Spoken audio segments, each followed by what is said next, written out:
we go. So Jaime 3. Brienne, Cleos, and Jaime are still traveling to King's Landing. They visit Maidenpool, but finding the town deserted, continue on towards Duskendale. Jaime has no success in provoking Brienne into a fight. He misses his twin, which is Cersei, and thinks back to their childhood. Even as children, they were close and they slept together. Once their mother caught them, she was shocked and moved Jaime's bedchamber far away from Cersei's. Jaime muses he should marry his sister. He would like to marry his sister as the Targaryens did. Suddenly, they are attacked by archers. Jaime and Brienne charge at them, and the archers run away in the forest. They go back to find out that Cleos is dead. His horse threw him off, but as his feet are stuck in the stirrups, he was dragged with his head bouncing against the ground. Jaime takes Cleos' sword and attacks Brienne. Although he is still chained, he's confident that he can beat her. They fight for a long time. Jaime is amazed at her skill with the sword and realizes that she is actually stronger than him. And finally, Brienne beats him. When they look up, they're surrounded by a number of men. Jaime recognizes them as the brave companions. They quickly inform him that they've gone over to the Starks. Jaime and Brienne are severely beaten and taken prisoner. Jaime warns Brienne that she will likely be raped and advises her not to resist because it will make it worse. He tries to save her by telling her that telling the brave companions that Tarth is called the Sapphire Isle and that Brienne is actually worth a high ransom. He tries to persuade the leader of the brave companions, Vargo Hoat, in releasing them for a high ransom. Vargo replies that he will give Jaime's father a message. His men grab Jaime and hold him down, and Zolo raises his sword and brings it down as Jaime screams. Yes, and Jaime even has the thoughts that they're only kidding. They're trying to bluff me. They're trying to get me to wet their pants, but little do they know I won't, and I won't scream. And then they chop his hand off. Crazy.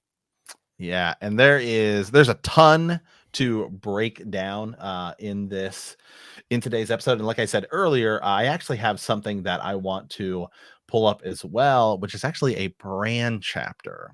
I say go off. I say do like what you found. I think go for it. Bran 2. So I guess we'll get to that because that's kind of a big important piece really to this, which is honestly like Jaime losing his hand. I think is probably the thing people are going to remember most about this. Yeah. And then maybe we'll do this in reverse because I think that's kind of like the big moment. Because some of this, the world building stuff here is also kind of cool, like where you hear a little bit about like the Boltons and Harrenhal, and you can feel a little bit more of that red wedding coming, right? A little bit like the signals. If you're really I swear to gosh, sorry about that for those. So here's the thing, folks. Me and Matt do this podcast over video, and he has the new iOS. I got Mac OS. No, and when he does certain gestures with his hands because he talks with his hands, emojis come up on the screen, and then it breaks his camera for like 30 seconds. And just watching the emojis pop up, I know his camera's about to freeze, and it's the funniest thing. Like I love it. Yeah. So anyway, I might even leave that in there that way people can see it. So, anywho, I'm just gonna sit with my hands like this so I don't trigger anything. Gosh, when you and I were doing it the other day, we were like so confused as to what was like. It took happening. It took a while to figure it out. So anyway, like I was saying, some of the world building stuff, there's a lot of precursor here to the Red Wedding, right? With like, the Boltons and Harrenhal and like what's going on there. And then some of the stuff too, I was kind of thinking about with Cersei and Jaime, and like their mother is like the one who kind of finds them and like freaks out, and then she dies quite afterward. Like, it's her mother's maid that finds them. Joanna. Right. Yeah. Lady Joanna, but not Lady Joanna. I know it's confusing. But still, their mother would have to know about it. And then like, does Tywin know from that at that point? Like there's a lot of stuff here that's alluded to that we don't ever get to. But the thing I want to talk about is actually Jaime getting his hand cut off. And one of the things that this kind of reminded me of, and let me get it pulled up here, is actually when Jaime is fighting Brienne. This is the part I kind of want to like that I'm hyper focusing on today. When he is fighting her, he's going through these waves of emotions and he's sort of thinking about things and just some of the text here. So on one hand, there's actually a lot of like, I don't know, like sexual innuendos and stuff like that too, which is like a Jaime Brienne relationship too. Like George specifically uses the things, the swords kissed and sprang apart and kissed again. Love it. Good Love diction. it. Love You it. know what I mean? Yeah, like so that and then is kind of interesting. But the thing that kind of caught my attention was Jaime's blood was singing. This is what he was meant for. He never felt so alive as when he was fighting. With death balanced on every stroke, and with my wrists chained together, the wench may even give me a contest for a time. His chains forced him to use a two-handed grip, though of course the weight and the reach were less than if the blade had been a true two-handed greatsword. But what did it matter? His cousin's sword was long enough to write an end to this Brienne of Tarth. So that continues on. They're fighting, and he's going through it, and that's what he's thinking about. Jaime is like, this is what I love to do. I love to fight. Yeah. Like this is what I was meant to do, and everything. The dance went on. He pinned her against an oak, cursed as she slipped away, following through a shallow brook, half choked with fallen leaves. Still, steel rang, steel sang, steel screamed, and sparked and scraped, which is just epic writing by alliteration. It's so good. It's so good. It's so good. And the woman started grunting like a sow at every crash, yet somehow he could not reach her. It was as if she had an iron cage around her that stopped every blow. Not bad at all, he said when he paused for a second to catch his breath, circling her to fight. For a wench, for a squire, a green one. He laughed, ragged, breathless laugh. Come on, my sweetling. The music's still playing. Might I have this dance, my lady? So, it sort of continues on. Then he sort of realizes that, oh, she is stronger than me. Then he goes through all these people like Robert, the White Bull, Gerald Hightower, Arthur Dane, Great John Umber. He's going through all these things, and he's realizing like she's pretty powerful. And then ultimately their fight kind of gets caught. Like these people come up and see them fighting. Now there is a line here though. She and Brienne actually he comments on her. He comments on her face specifically. She looks as if they caught us fucking instead of fighting. Mm-hmm. So I was like, okay, hold on a second here. There's a lot of things to compare this to. So I went back and I pulled up Bran 2, which is the chapter in which Bran is running on the walls of Winterfell, and what happens? He comes across Jaime and Cersei, who are banging. And that's what happens. So I want to read some of the things here too. So this is from Bran. He says, I'm not made of clay, and anyhow, I never fall. There was a while for the guards would chase him whenever they saw on the roofs and try to haul him down. That was the best of it all. It was like playing a game with his brothers, except Bran always won. None of the guards could climb half as well as Bran, not even Jory. Most of the time they never saw him anyway. People never look up. That was another thing he liked about climbing. It was almost like being invisible. He liked how it felt too, pulling himself up a wall stone by stone, fingers and toes digging hard into the small crevices between. He always took off his boots and went barefoot when he climbed. It made him feel as if he had 4 hands instead of 2.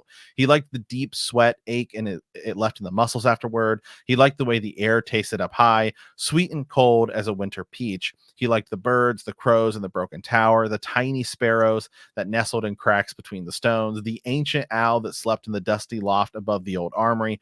Bran knew them all. It talks about, he liked, I mean, I don't want to go down a Bran rabbit hole, but that's a chapter to revisit at some time. And then it goes on for that. A lot of that stuff, Bran too. He's talking about how much he loves climbing, how much he, it's like, it's his thing. Right. Mm-hmm. And so what happens is that Bran comes across Jaime and Cersei, who are doing their own thing, and they're caught actually, banging. And then Jaime pushes him off, and so Bran ends up falling. So on one hand, here you have Jaime fighting. He's like, this is what I love to do. And that's what he thinks he's always going to be. He thinks he's always going to be a fighter. And then out of nowhere, he gets his hand cut off, right? And actually, if you look at the language here, sunlight ran silver along the edge of the Auroch as it came shivering down almost too fast to see, and Jaime screamed.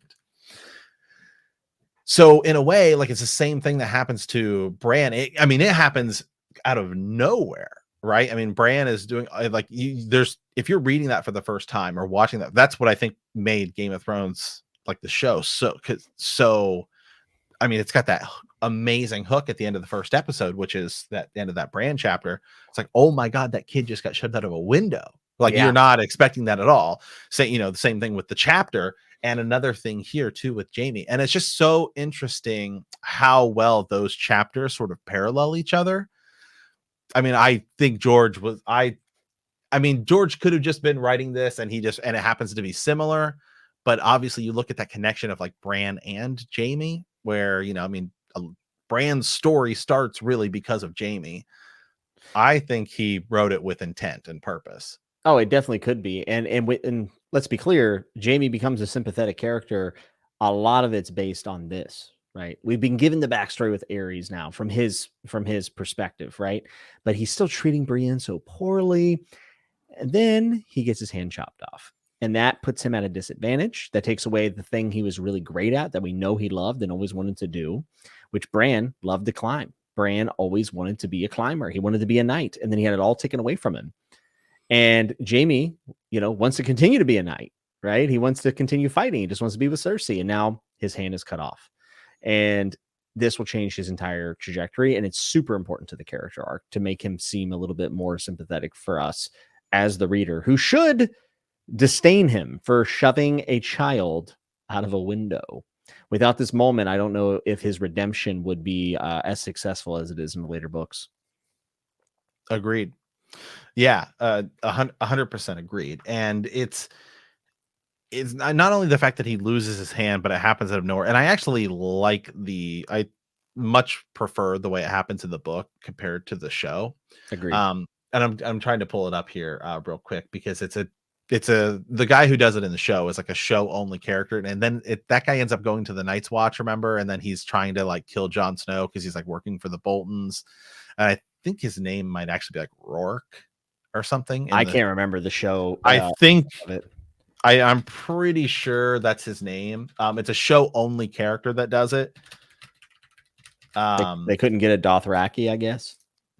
No, but that is something that's interesting that I totally forgot about until we hit this episode. And you're like, oh yeah, there's a Dothraki. The Bloody Mummers are a very interesting group of people. Bunch of people you would not expect to be working together. Right. Let me just pull this up here. And you know what? You know, you're saying how it's so out of nowhere. I think that is one of the things that makes the Song of Ice and Fire so special is that like when George puts his characters in really bad situations, he doesn't bail them out usually. Most of the time, punishment ensues, which is nice and refreshing, especially within the fantasy genre to this point, because a lot of times the person would be saved. And it almost felt like as the reader, you're in, you know, we don't have to worry about the character. The character will be fine. There's no need to worry. Whereas George makes you feel like anyone at any given time can be killed off or injured or changed forever. Yeah, so in the show, it is a character named Locke. That's what it is. Yeah, and he's dispatched by Roose Bolton. So just and we'll dive back into the show. That happens in the show, but I just wanted to pull it up because it is different here. Like Roose Bolton sends him to find Jaime Lannister, and then he ends up cutting it off. And like if you remember, they were like very not happy about that. Yes. Like, what did you do? Like, very why? Displeased. Because he just does it. Because he wants to, and he thinks he did something well, and then Ramsay Snow is like, bro, like what are you doing? Like we need we need it. And then he ends up going to the wall and he's killed. I think he's I remember because he's looking for Jon Snow Yes. when he goes up there, and he ends up getting killed. I think I'm trying to remember exactly how he gets killed. Hodor kills him. That's right, because he's there when Bran is there. Bran actually kills him as Hodor. Yeah, I know it's a show only thing, so it's not important, but just for reference, that's what happens. Yeah, so totally different in the books here. So I mean, Jimmy, like, what do you what were your just like I guess main takeaways from this, and we'll start diving into the specifics of this chapter. So it goes a long way to continue to build the tension between Brienne, but it also then crosses a line into respect, which is kind of like tinkered with a little bit prior to this chapter. But this is the chapter where Jaime, while he's fighting Brienne and thinking all these callous things of her, almost accidentally stumbles into giving her credit and then has to like recant it. And then he starts making excuses for himself. Well, if I wasn't chained, if they hadn't kept me in that dungeon, it seems I'm rusty. Like he's doing everything other than giving her credit. And then he does the last thing, which can kind of be a backhanded compliment, which is her strength was just amazing. And what he's never said is that she's very skilled, and we know that she is, right? Because she is crowned at Renly's little tournament. And in martial arts, so I do jiu-jitsu. It is always considered kind of a crappy thing to say to people, but like, I'm a bigger guy. I work out a lot, and I might, we might have a roll when I get the better of the person, and they'll go, "Man, you're just so strong." It's like, well, yeah, but I'm also very technical, and right. I you know what I'm saying? It's like, right. It's always like that kind of backhanded compliment, and you can tell that Jaime is that guy because he talks about how Robert and other people were definitely stronger than him, but his speed and skill always made up the gap, and then he would beat them. And he's basically saying, well, I am more skilled and strong, or more skilled and not as strong as Brienne, but I still can't seem to beat her. And I think in his head, he's thinking, if I were unchained, this would be easy. But we also get a line of dialogue where Brienne says, I do not want to harm you.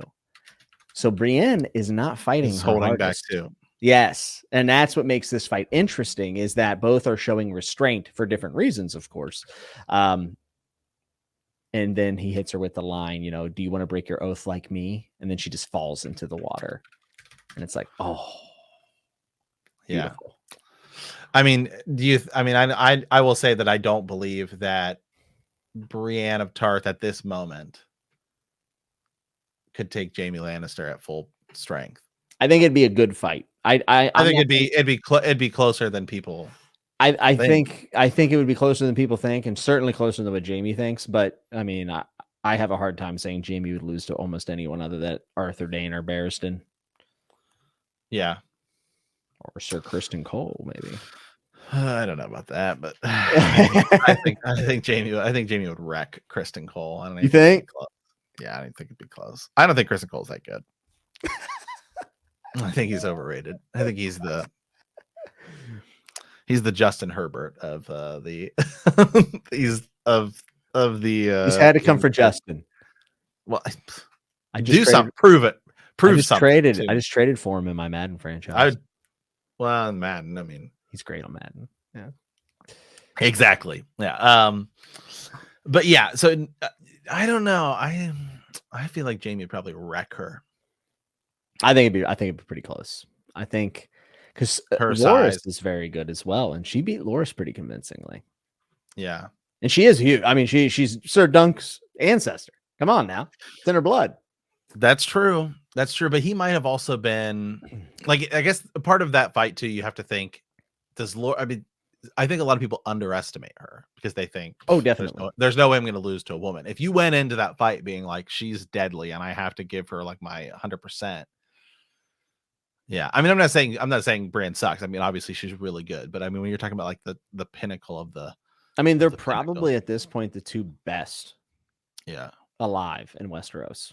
Yeah. Now, like Brienne of Tarth is like Brienne of Tarth might be like top 5 of any character in the show because she's like a beast in the show. Up on the Hound. She beat the Hound. That doesn't even happen in the books. Yeah, it doesn't even happen in the books. And then she also fights Arya after Arya is trained with like she beat up a child. Is that what you're saying? No, she fights Arya when Arya comes back from her Faceless Men training. Yeah, like, and she goes toe to toe with Arya. So like, I mean, she's a pretty beast. Will she get? I do think ultimately her arc, she's going to have something pretty epic. I actually kind of think her story arc will probably be pretty similar, in that I kind of see her being the Lord Commander at the end. I think agree. I think that would work. I just don't. It's like there's some characters when you think about like what could happen to them and wins a winner, and like Davos is one of these characters. I don't really know what purpose their death would have other than for George to just simply be like, I just need to get rid of people. Yeah, I don't think like, we're gonna to see make it that from him. easier. Yeah, he's not A gonna pull a Rowling. Yeah, and that's where I think about Brienne's, it's like, I don't the only person I see giving Brienne, like, a death that actually matters would be, like, one, Brienne dies doing something like saving one of the Stark children. You know what I Mhm. mean? Like, she would, like, sacrificing herself, and it's like, okay, she kept her oath, would Yeah. be the thing. The only other scenario would be, like, Jaime kills her, like, in front of Cersei, you know what I mean? To have that, like, ultimate Jaime just goes back to Cersei. But, like, I mean, like, I don't think that's gonna happen, but I guess, like, something in that vein. Other than that, I think she's probably safe. Yeah, I think she makes it to the end, and I actually do think she becomes Lord Commander. Yeah. Yeah, I because I I just yeah, it's like Davos is a character I use, and like Sam, like how you gonna Sam kill better Sam? make it. I'll be upset. How you gonna kill Sam? You know what I mean? Like some characters, like Daenerys's death. Okay, there's a lot of power and meaning behind that. Some of these other characters, it's like I just don't know, like what does killing them really do? Like Well, that some and characters are just significant enough that killing them doesn't do anything, as opposed to like characters that are so insignificant, it's like doesn't matter. also, if you think about the future context of the series and like what happens after the series isn't written anymore, meaning that like, when you think about, well, what would have happened after that? The people who would carry on a lot of the most important scenes in the geez, in the books would be someone like Samwell or Davos who were around the legends of this time who will then carry the story forward. So even if, for instance, Stannis Baratheon is not around anymore, we will know all of these things because of Davos. So he actually serves a purpose for the fictional future of the canon as well. So yeah, I kind of agree with you. I don't see Davos, Samwell, or Brienne eating the dust. I really don't. Yeah. Okay, so some questions for you here, Jimmy. Okay. So right off the bat here, right where they sort of continuing on, right where Bran says, this is like right at the opening of the chapter. If you won't be quiet, you leave me no choice but to gag you, Kingslayer. Unchain my hands and I'll play mute all the way to King's Landing. This is after he started to sing. What could be fairer than that, wench? Brienne, my name is Brienne. Of course, there we continue on again with that theme we've picked up in the other chapters, which is she keeps calling him Kingslayer, and he in return calls her wench, Mm-hmm. right? And then she gets upset about it, even though where we're reading this now, we know that the truth is that Jaime killed the Mad King for a good reason. Then he says, care for a bath, Brienne? He laughed. You're a maiden, and there's a pool. I'll wash your back. He used to scrub Cersei's back when they were children together at Casterly Rock. Like he immediately there starts thinking of Cersei. Like every time he thinks of Brienne, he immediately thinks of Cersei. Yeah. So it raises the question: is it just that it's that Jaime just always thinks of Cersei anytime he's with any woman, or is this like a specific to Brienne thing? Or has Um, Jaime really not been around that many women? that's it. Jaime hasn't had You that think that many experience with women outside of Cersei because he doesn't have any interest.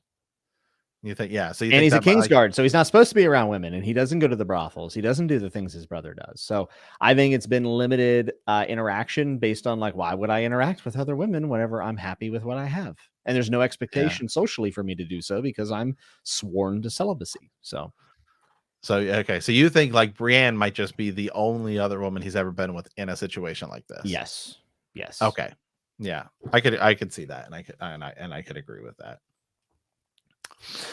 Yeah. So then they go into a little bit more about um they go a little bit more about like their relationship as children. He could never bear to be long apart from his twin. Even as children, they would creep into each other's beds and sleep with their arms intertwined. Even in the womb, long before his sister's flowering or the advent of his own manhood, they had seen mares and stallions in the fields and dogs and bitches in the kennels and played at doing the same. Once their mother's maid had caught them at it. He did not recall what happened in doing so, but whatever it was, it had horrified Lady Joanna. She'd sent the maid away, moved Jaime's bedchamber to the other side of Casterly Rock, set a guard outside Cersei's, and told them that they must never do that again, or she would have no choice but to tell their Lord Father. Do you think she ever told their Lord Father? So there's two sides of this. I think it is interesting. It's whether or not she could not tell him in fear of keeping that information away from him, like what would happen to her if it ever came out, and he'd be like, "How did you not know this?" Or Is she terrified to tell him? Because if he finds this out and this information's out there about his kids, maybe she disappears. I don't know. You don't think Tywin would just have her like whipped and flogged and drugged behind the mountain's horse? Because I think he would. His wife? No. Well, no, it's his maid. Are you sure? I think it's the mother though, because he talks about it's the mother's maid, but then it says, but whatever it was had horrified Lady Joanna, which is his wife. She sends the maid away, and then she never tells. Oh, I'm sorry, I misread. Right. No, you're right. I mean, it's fine, yeah, because the way it is, it's kind of fast, so I easily see that. But yeah, so like, Joanna Lannister never tells Tywin. At least that's what it says here, or at least that's what Jaime would perceive, because this is his POV. So she still could have told him, but as far as Jaime believes. Yes, I was mixing it up. I know the way it's written. Yeah. That's right. Yes, because I think isn't Lady Joanna also like a ship? Yeah. It's one of the ships Cersei demands to be built. Yeah, for her mother. Yeah. So my bad. That's yeah. Good. Yeah, that's a good question. I don't know. See, I would imagine that she would have if they ever did it again, they'd have no choice but to tell their Lord Father. They need not have feared, though. It was not long after that she died, birthing Tyrion. Jaime barely remembered what his mother had looked like. Very sad. So also she goes to the grave with that knowledge. Yeah, and now the whole Seven Kingdoms know because of Stannis. Right. Well, Stannis tweeted about it. Yeah, basically. So yeah, I mean, kind of interesting. There is she never tells Tywin about that. She just, I mean, what don't you think Tywin would ask questions about why the kids' rooms are now on the polar opposite side of So you're kind of leading into the fact that you think there's a chance that Tywin's known since they were kids. Yeah, I think so. I don't think it's unrealistic in this society. Which is right, which is more where I think he denies it than he just actually is ignorant to it. Yeah, I'm with you. Yeah, I think that is fairly likely. Yeah. Right. So, which even more so should which I think also plays into the Tyrion thing, which is why it's like Tyrion is actually Tywin's best kid in a way. The most capable, possibly. Yeah. I mean, I don't know. Out of the three, Jaime might actually be the best of the three of them. But he doesn't care. He's so apathetic. He doesn't get. He doesn't care. They do really think about their family, though. I will say that they all do have Lannister pride, but they're all blinded by how they're ruining it. Right. Because Jaime, I mean, in all honesty, Jaime is probably, it's like Tyrion is sort of the good guy, and we view Tyrion as like a good character, but Tyrion does way worse things than Jaime does. Yeah, I think he did put a bastard on the throne, essentially, right? Like an improper Baratheon. He did shove a kid out of a window. But Tyrion, I don't know, that's a tough one. Actually, there's something we don't know. I don't, does Jaime know that Cersei's gonna kill Robert? That's a very good question. We talked about that last time about like potentially did Tywin know? I don't know that Jaime knows. I think Jaime knew. And the reason why is because he even talks about Robert being out of the way in this chapter. And there's no way Cersei didn't tell Jaime. It would have been smart for her not to tell Jaime, and that's why she probably did it, because she's stupid. And maybe it was part of his plan, and maybe it was just part of like, it might have been something to where it's one of those things where Cersei's like, I'll handle it, and Jaime knows that Cersei's going to handle it, but he doesn't know exactly how or when or what the details will be. Jaime is completely in this delusion that he thinks him and Cersei are going to be able to be together. He talks about in this chapter and says, like, now that Robert's gone, of course this would cause a problem for Joffrey, but we use swords to win the throne, not names, and we'll do it again. And then he said, then Lannisters will be put on the same pedestal as the Targaryens and the gods, which does two things. One, it shows the ambition, and that Jaime is still, for all he is, he's still a jerk. He wants to be above everyone else, above the law, I think is the exact phrase he uses. And in that also, it shows how highly regarded the Targaryens are, even to someone like Jaime, who were above the law and above the maesters and above everything, right? So he wants the Lannisters to take that mantle as well, but he doesn't want it because he wants the most money or any of that. He just wants it so he can marry his sister publicly. I don't think Cersei has any delusions that they'll ever be able to publicly do this. I think she's okay with keeping it secret, whereas Jaime, I think, wants it to be public. Right.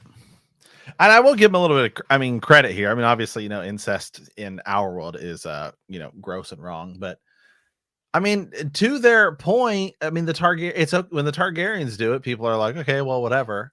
Well, they had dragons. That's why. Right. They have dragons to back it up. But, these people, they have the power here. They should be, have at it. Why not? If that's what they want to do. If they want to create problematic offspring, and go for it. Make more Joffreys. That sounds like what the world needs, right? Well, they had 2 out of 3 were okay, so 2 out of 3 ain't bad. Tommen, I guess he's just young. Yeah, it's hard. It's like show Tommen kind of influences us, but book Tommen is much younger. So are you in support of this incest then? For the record.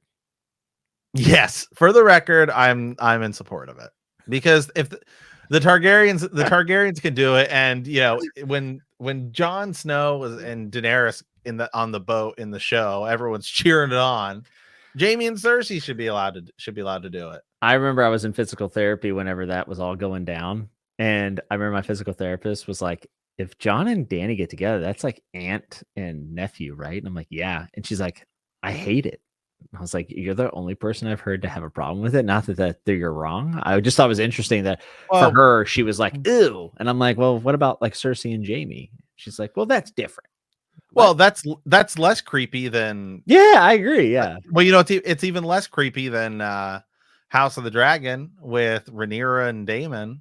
Yeah, it's really, especially because we see Rhaenyra as like, obviously, Millie Alcock playing her is like probably like 19 or something, but yeah, it feels like she's like 12. Yeah, it doesn't feel it doesn't feel right. That's how I would describe it.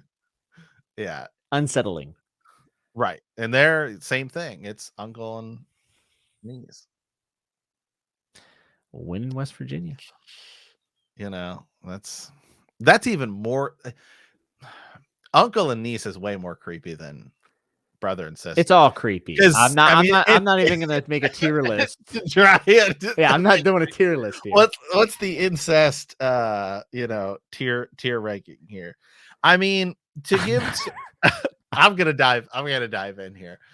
It's like I can't believe we're doing this. Uncle and niece is way more creepy than brother and sister, because at least Jaime and Cersei are like, hey, like we're twins, which it's still weird, but they're like at least they're like we've had this connection since like we were born. You know what I mean? It's like, you seem real bro. I'm just somebody's got to stand up for the Lannisters here. Why is it okay for the Targaryens and not okay for the because the Targaryens had nuclear weapons, that's why. Oh, okay. Oh my god, I love it.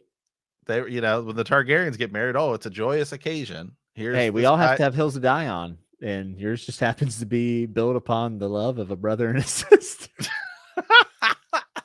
I'm just saying, someone's got to play Lannister's advocate here. Okay. I will do it. I will be the Lannister's advocate. I love it.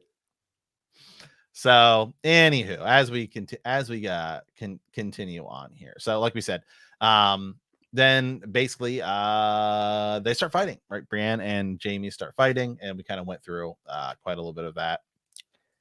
Yeah, it's a pretty straightforward chapter, right? Like it's actually mostly action. It is, and it's really good in this action, by the chapter. way. I really love the way George moves through the scenery, and you can actually feel that we're getting away from where we were on the road, and it ends up obviously running into the Bloody Mummers. But I think he does a really nice job of the passage of time and how when you're in battle or a very stressful situation, like you can't really get a grasp on like how fast time is moving. And he does that through Jaime's eyes, and it really works. And he talks about like going down into the brook, getting pressed up against a tree, and you just have this idea of how the scene is set. And that's one thing I really love about George is his descriptions aren't too long, but they're extraordinarily vivid. And whenever you can make your descriptions vivid, it brings everything else to life. Yeah. And another thing here, it's almost like I'm reading this, and when you're like when you read a book, obviously, especially the book, like if you've never, there's not like a visual medium that goes along with it. Like Harry Potter was sort of Like ruined most for me. books. Yeah. Yeah, like most books. I don't really, most of the books I read have a movie to go along with it. But so like this, some of these lines here too, right? So until breathless, he stepped back and let the point of the sword fall to the ground. Let the point of the sword fall to the ground, giving her a moment of respite. Not half bad, he acknowledged, for a wench. She took a slow, deep breath, her eyes watching him warily. I would not hurt you, Kingslayer. And it's almost like one of those things where it's like in my head, like I'm envisioning them staring at each other and almost like smiling a little bit, like as they're doing it. Like they specifically say Kingslayer, specifically say wench. And I think this fight, even though we don't like it's not entirely told to us by George, I think this kind of fight for Jaime is, kind of the thing that's getting him saying, you know what, me and this Brienne girl, this might work out, because it's almost like, in a way, it's almost a dance for them. Yes, and he happens to love fighting, and then he's across from someone who happens to be, pretty damn good at it. Right. Well, George does actually say here too. I thought that's why I said the dance went on. Which Yes. George describes dancing as fighting, and obviously a lot of that. But I think George specifically also uses the word "the dance went on" too, as sort of it's more than just a fight. Yes, and the way he puts a lot of this stuff is just so good in this chapter. Like I was talking about the passage of time, and here's how he describes it. He says, Jaime could not have said how long he pressed the attack. It might have been minutes or it might have been hours. Time slept when swords woke. That's a great line, dude. Oh, and I think that good. there's also a line that might foreshadow the ending of Jaime and Brienne's relationship, which I think is really interesting. What line's that? It's a little before this, and he's talking about picking up Cleos's sword, and he says his cousin's sword was long enough to write an end to this Brienne of Tarth, which is interesting because Brienne of Tarth writes Jaime's end in the book at the end of the show. And Right. he's saying he's going to write her end. And I was just like, first off, I thought that was just a really poetic sentence. I really enjoyed it. But then I started thinking more about it, and I'm like, Brienne of Tarth will most likely write your end in the White Book. Yeah. And right before that too, is something else that happens, which is the whole deal about oaths. Yep. Which is like, I will not harm you, and my name is Brienne. I know. I swear an oath not to harm you, if that will ease your girlish fears. Your oaths are worthless. You swore an oath to Ares. You haven't cooked anyone in their armor so far as I know. It continues on, but like, oaths, the word oaths in this chapter does come up quite a bit as well, because even later Brienne is talking about how she swore an oath to Lady Catelyn. Like the word oath comes up a lot here, and then we know. Well, it's instrumental in their relationship as well because we've talked about them both being Kingslayers in the public eyes, but also, he ends up giving her the sword, Oathkeeper. Yeah, exactly. He ends up having a lot of respect for that, I think. Yeah. So, okay. So we talked quite a bit about their fight and stuff like that. And then things drastically change here, which is once they are discovered, right? So Jaime crawls over the rocks to Shallow's waters, wiping the blood from his eye with his chained hands. Armed men line both sides of the brook. Small wonder we were making enough noise to wake a dragon. Interesting line. Don't know if that'll ever come back to anything. Obviously there's things about waking dragons. I don't know that it's anything like this. If anything, it's just a really nice, like, stylistic choice because it makes sense in the world context. So it's just like really good. Yeah. So, well met friends, he called to them.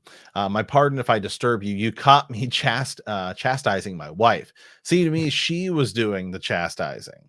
The man who spoke was thick and powerful, and the nasal bar of his iron half helm did not wholly conceal his lack of a nose. These were not the outlaws who would kill Sir Cleos, Jaime realized. The scum of the earth surrounded them, swarmy Dornishmen and blonde Lyseni, Dothraki with bells in their braids, hairy Ibonese, coal-black summer islanders in feather cloaked. He knew them, the brave companions. So this is obviously one of those like very sort of important groups that we will end up running into, and is going to cause havoc really until we don't know. They continuing to cause havoc like all the way into A Dance of Dragons. And they're kind of like the opposite of the Brotherhood without banners. Yes, very much in opposition to them as well. I don't know. It's interesting. There were some bells in that hair, you know. The Dothraki. There's Dothraki bells. I always forget about that too, because you always think about like the Dothraki would never even think about crossing the sea, but here's one that is in Westeros. And how does Jaime know that it's a Dothraki? That's a good question. I mean, certainly they've had to. Well, I don't know. That actually is a good question. I mean, like in one, first of all, it's George just writing it, but it is a POV chapter, so Jaime should know that it's a Dothraki. Like, and you know, it could just be like hyper analyzing here, but in theory, like Jaime should like be able to not just be like somebody that looks like a Dothraki. I mean, I specifically identifies him as a Dothraki. Yeah, and we're talking about a place where like people who live right outside of King's Landing don't know what the king looks like. So I mean, I don't know. People draw them. I don't know. There's no pictures, obviously, but I guess you've heard enough about them, and I'm sure there's things that we would do in the same. There's got to be a couple Dothraki just like making their way across Westeros, most likely, right? Yeah. So anyway, so here we go. Brienne talks about how she's like, I have 100 stags, and a cadaverous man in a tattered leather cloak says, we'll take that for a start, my lady, and then we'll basically have you. And then they're basically going to take them capture, and they're pretty much plan on having their way with Brienne, and Jaime continues to kind of tell her that's what's going to happen. So not a good situation that they're in. Yeah. Not great, right? And the whole Sapphire thing, by the way, I think is just crazy.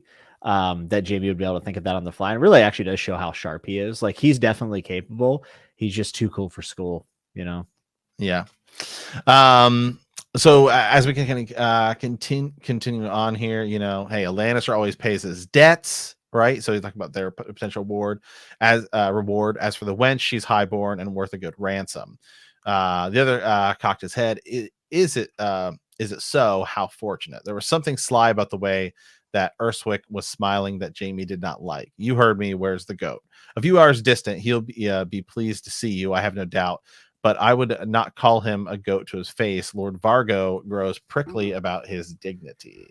So Vargo Hoat character we're going to be kind of hearing about for the first time here, and he has a lot of importance going forward, especially with Harrenhal. It's promised to him. Yeah, he's a Lord of Harrenhal, and that always goes well for people. Yeah. Man, it does go south real quick, and the Bloody Mummers kind of are an example of just how much in turmoil this country is. They flip sides now, and allegiances are getting a little bit like blurry even in these situations, which is a little bit of a step towards what we will see where the Freys obviously jump sides as well, and the Boltons. Yeah. So Harrenhal, Jaime says here too, has my father taken leave of his senses? Jaime raises his hands. I'll have these chains off. So Jaime's also realizing, wait, my dad is no longer at Harrenhal. Like, what's going? So like he, remember, it's like, well, we know Tywin's been out of Harrenhal for a long time. Yeah, but Jaime doesn't know that. Well, Tywin's never at Harrenhal, right? Right. And I think he does ride into Harrenhal. He does. Yeah, he rides. He in the books he rides into it. It is obviously different than the show where it's. But Roose takes castle there. Roose takes it. Yeah. Which should be a big signal as to what's going on there. But the way it's kind of, because we talked about that last time, so I kind of went back and I was like, I need to do a refresh on this. And the way it kind of is perceived is really more so like Tywin leaves and then Roose just takes it over, not like Tywin hands it to Roose. Oh yeah. It's definitely not obvious to this point that the Boltons are working for the Lannisters. It becomes abundantly clear when we get back to Harrenhal with Jaime and Brienne. There's definitely something to be said, though, that the Bloody Mummers are on the Stark side and the Boltons have hired them. And like, you kind of think like, well, Robb Stark wouldn't hire them, right? The Karstarks probably wouldn't hire them. So like the Boltons must have a different moral code. Like you can kind of start the you are the company you keep stuff. Like you can kind of look at it and be like, why would the Boltons want to use the Mummers? They're so bad. And then you hear all these rumors about the Boltons being flayers and yada, yada, yada. And it makes sense what eventually happens. The Boltons are horrible. Yeah, and that is, man, the seeds of the Red Wedding. As we've been going over these past few chapters, it's like it's just being able to look at it now with Roose colored glasses. Beautiful. It's love it. It's so much more apparent. But another thing to hear too, which is kind of interesting here. So you and your father lost too many battles, offered the Dornishmen. We had to trade our lion pelts for wolf skins. Urswick spread his hands. What Timian means to say is that the brave companions are now no longer in the hire of House Lannister. We now serve Lord Bolton and the king in the north. Not we serve the king in the north. That's right. Yeah, for sure. It's like, oh, but it's just so quick and it's a one-line thing. But that's the way this whole thing's been for the past couple of chapters, is these tiny little lines here and there. I mean, obviously the biggest one was the Tyrion chapter where Tywin's like, oh, don't worry, I got a plan for that. Yeah, I mean, King of the North could be considered to be Roose Bolton's son at this point, Ramsay, right? He's up there. He's the one in Winterfell. Yeah.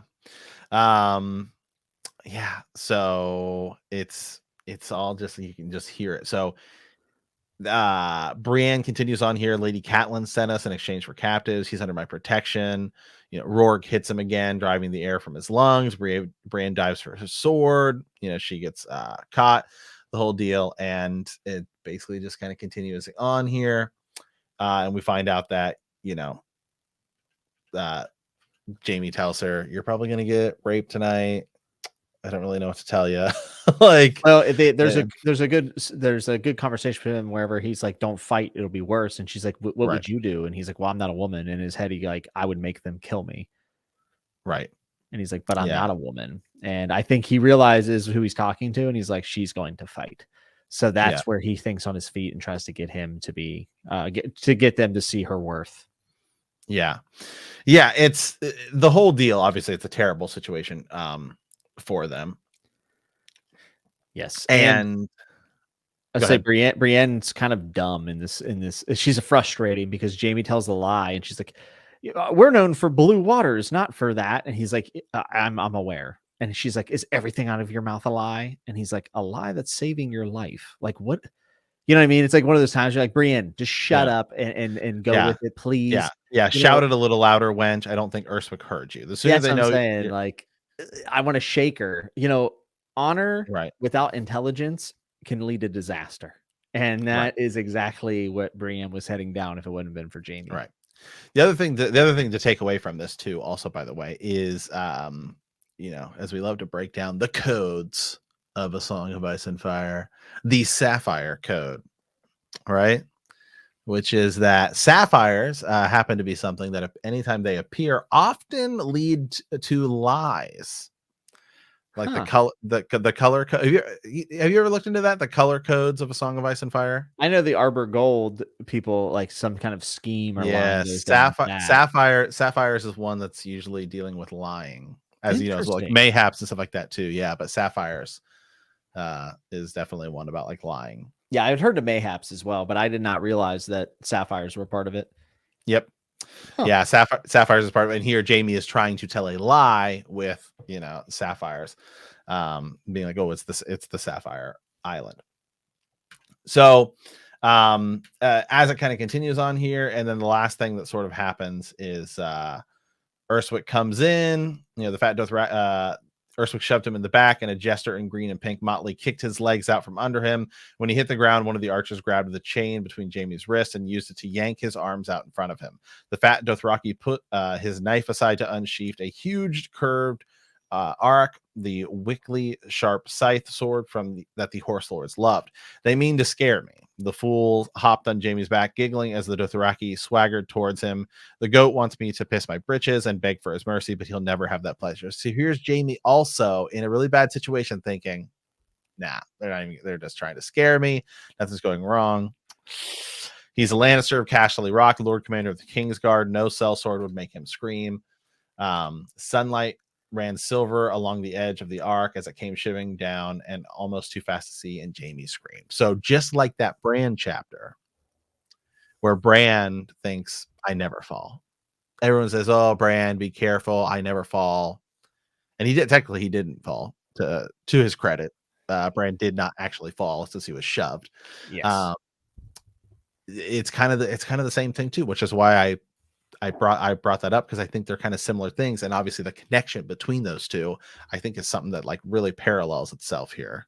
Oh yeah, and also just about the world, that this implied safety based on your status is kind of eroding, and it's going to continue to erode whenever we see the Starks underneath the treaty of breaking bread, and being underneath someone's roof is going to also be ignored, just like his status as a Lannister here. Yeah. So let me pull this up here. So sapphires don't necessarily mean lies exactly. They actually mean it's actually secrets, but in a way, it's sort of lies too, because you're going to lie about something for it to be like a secret. So yeah, so that is what it is, but it does come out here as well. I was just trying to find something else that happens to come up that would be kind of interesting. There's a ton of them with the sapphires, but yeah. So Jaime, as we said here, same thing kind of, I think that happens to Bran, is now his entire world is totally changed because of this, and he's going into it thinking that's not even going to be the case. Yeah, people are getting the shocking sense of reality, taste of reality that they didn't know that they were living in. Yeah. Okay. Anything else on this chapter, Jimmy? Anything? No, I feel like we wrapped it up pretty well. I think so. I'm excited to kind of see what we can take away from this the next time we see Jaime, but also maybe the next time that we run into Cersei as well. Yeah. Exactly. So, all right, guys. Well, as we said, we've been saying these past couple weeks, if you guys want to send us a raven ahead of time, next time we'll be into Arya 4 of A Storm of Swords. You can do that by sending us a raven at btkcast@gmail.com, or Instagram, or any of the places you want to message us, or our website itself, bendthenepodcast.com. You can do that, because we'd love to share your guys' thoughts, and oh, here's what whoever said about this chapter or this thing, or one of your big takeaways from it as well. Yeah, for sure. Yeah. So, okay. So with that, like we said, we want to thank you for playing the Game of Thrones. Our next episodes, we will be discussing A Storm of Swords, Arya 4. And if you like our podcast, don't forget to subscribe, like us, write a review, leave a comment, or send us a raven at btkcast@gmail.com or bendthenepodcast.com. We'll see you next time. And remember that winter is coming.